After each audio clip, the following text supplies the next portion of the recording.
Bonjour à tous, je suis très heureuse de vous retrouver aujourd'hui pour une vidéo que j'avais envie de faire depuis très longtemps. On va enfin créer cet îlot dont je parle depuis des semaines, des mois, je sais pas. Bref, j'avais déjà fait quelques petits achats que je vous avais montrés précédemment au cours du mois de septembre, il me semble. J'avais acheté petit à petit parce que je voulais vraiment être sûre de ce que je voulais planter sur cet îlot, et c'était vraiment important pour moi d'avoir une vision très particulière parce que je ne veux pas avoir à transplanter, à changer. J'ai changé d'avis entre temps sur certaines choses, mais une fois que ce sera planté et je ne veux plus rien toucher. Donc là, dans un premier temps, ce que je fais, c'est que j'ai mis une partie de ce qui va être planté sur l'îlot sur l'espace à creuser pour pouvoir approximativement avoir une idée de la taille de l'îlot. Alors dans ma tête, j'avais déjà une idée. C'était pas hyper clair, mais j'avais déjà une idée. Et un petit conseil que je peux vous donner si vous souhaitez créer un îlot comme ça dans votre jardin, que ce soit devant, dans la devanture ou à l'arrière de votre jardin, c'est que dites-vous bien que la taille que vous avez en tête sera toujours plus petite que la réalité.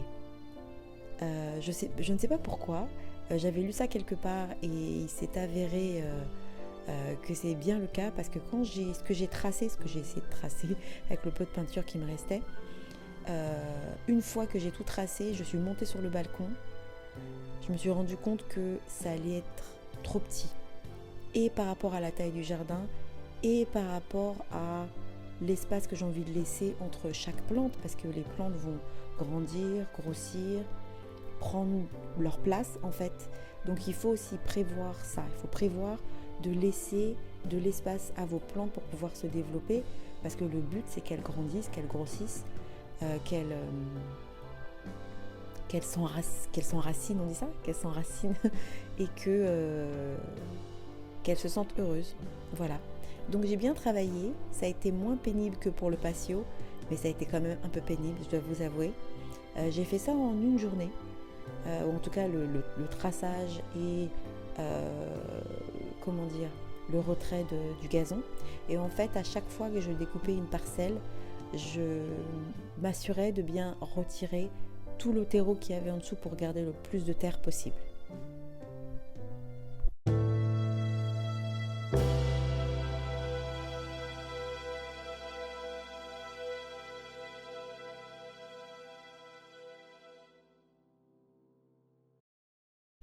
Alors on commence la journée 2 avec une petite surprise pour vous. C'est que j'ai enfin réussi à retirer l'arbre dans l'arbre. Pour ceux qui regardent mes vidéos depuis longtemps, vous savez qu'il y avait un arbre, un evergreen, donc une persistante, qui poussait sur cet arbre, que mes enfants ont rebaptisé Grace, oui, comme ma fille. Elle a rebaptisé l'arbre à son nom. Et j'avais envie de retirer cet arbuste parce que je voulais le garder, je voulais le mettre sur l'îlot. Je pensais franchement pas y arriver parce que j'ai essayé plusieurs fois et c'était impossible à déraciner, et j'ai réussi, donc je suis super contente. On va pouvoir l'installer sur l'îlot et ça va être top.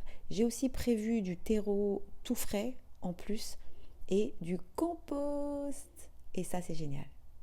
Alors je vais commencer par installer les deux arbres principaux, c'est-à-dire le maple tree que ma voisine m'a donné. D'ailleurs vous allez voir à la fin de cette vidéo qu'il n'a pas la grande forme. Je l'ai laissé pendant 2 jours dans du compost.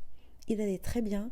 Là je l'ai mis en terre, j'ai fait un mélange de terreau frais et de compost.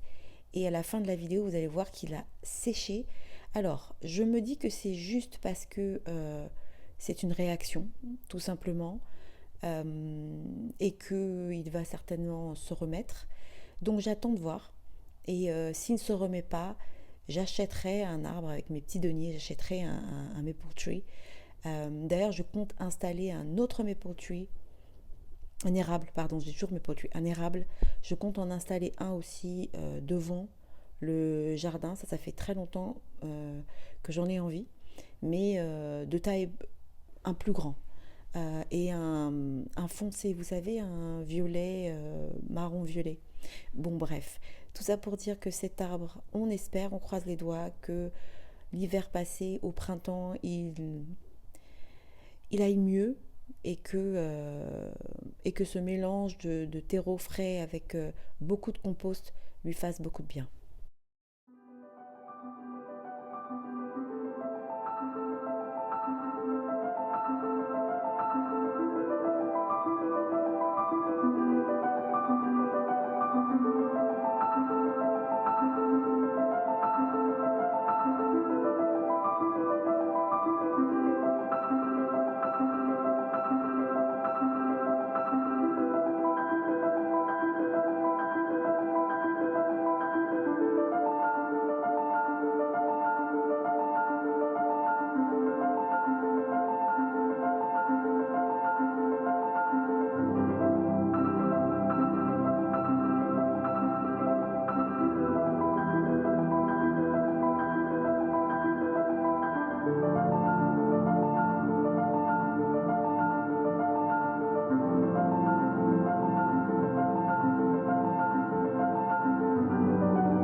Alors, vous aurez remarqué que je plante des choses qui n'étaient pas, entre guillemets, prévues, c'est-à-dire qui ne sont pas nouvelles, dont ce Russian Sage, qui était à la base à côté de la lavande. Et je savais déjà que je voulais le déplacer, ça faisait partie de mon plan, mon petit graphique, mon petit graphisme, enfin bon bref, mon petit dessin que je vous ai montré. Le Russian Sage en faisait partie. J'ai aussi déplacé un rosier, deux rosiers même. J'ai déplacé mon David Austin, Lady of Shalott. J'ai aussi déplacé mon petit nosier Double Knockout, celui que je suis en train de planter justement, je crois que c'est ça, oui, avec vous. Et ça va être tout mignon. J'ai vraiment, vraiment hâte euh, d'être au printemps prochain et de voir tout pousser, tout fleurir. Je suis déjà super excitée. Mais ça va aller. J'ai confiance. Jour 3, c'est parti. Je vais faire quelque chose qui va vous paraître un petit peu bizarre, mais il faut que je vous explique. Alors en fait, dans ma tête, dans mon plan d'action, je pensais mettre du carton entre chaque plante comme barrière en fait pour éviter qu'il y ait des mauvaises herbes, pour éviter que l'herbe repousse. Vous savez que moi j'aime bien utiliser le carton, j'en ai déjà utilisé ailleurs. Ce que je fais en général, c'est que j'utilise du carton et j'utilise aussi du... Comment on appelle ça en français? Tarp. Je ne connais même pas le nom de ce truc en français, ça s'appelle Weed Barrier. Ou weed Barrier Fabric en anglais. Bref, c'est pour éviter que les mauvaises herbes poussent, ça bloque en fait les mauvaises herbes. Eh bien, le carton aussi fonctionne très bien pour ça. Pas tous les types de carton, un certain type de carton. Mais bon, bref, on va pas aller dans les détails. Tout ça pour dire qu'entre-temps, j'ai changé d'avis. Et j'ai décidé d'utiliser ça parce que j'en ai plein. Parce que j'ai dû en acheter beaucoup pour mon futur potager. Et donc, comme j'ai changé d'avis, j'ai dû faire des trous. Au lieu de l'installer d'abord, faire des trous, planter tout ce que j'avais à planter, j'ai fait le boulot dans le sens inverse. Ce qui n'est pas plus mal, entre guillemets, parce que honnêtement, faire des trous pour intégrer ce qui est déjà planté, c'était pas très difficile. Mais c'est vrai que les gens, en général, font le contraire. Donc moi, j'ai fait le travail dans le sens inverse. Mais écoutez, à partir du moment où le résultat est là, c'est pas très très grave, n'est-ce pas?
Voilà donc le résultat. C'est pas esthétiquement au top. Alors oui, il faut que je vous dise, je vous ai pas précisé, j'ai rajouté des hostas, des petits bébés hostas et des petits bébés fougères que j'ai trouvés qui poussaient un peu dans le jardin. Je les ai installés là. Et donc ça repoussera au printemps prochain, ce sera trop mignon. Et mon petit arbre, comme je vous ai dit, qui s'est un petit peu asséché, mais on croise les doigts pour qu'il reprenne du poil de la bête et qu'il revienne en pleine forme l'année prochaine. Donc vous voyez, ça marche de faire les trous. J'ai fait des trous quand même assez larges pour que les plantes aient vraiment la place de bien se développer. Et Et voilà mon rosier, mon Lady of Shalott qui est là. Il va falloir que je taille totalement. Là, j'ai planté des bulbes de Lytra, c'est ça? Je sais plus. J'ai planté des bulbes.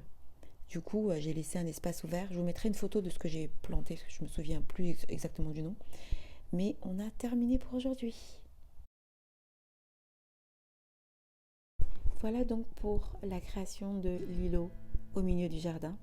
Et je suis super contente de partager tout ça avec vous, que vous soyez toujours très actifs dans les commentaires, que vous soyez toujours très encourageant aussi, parce que je suis qu'une seule personne et je fais tout toute seule.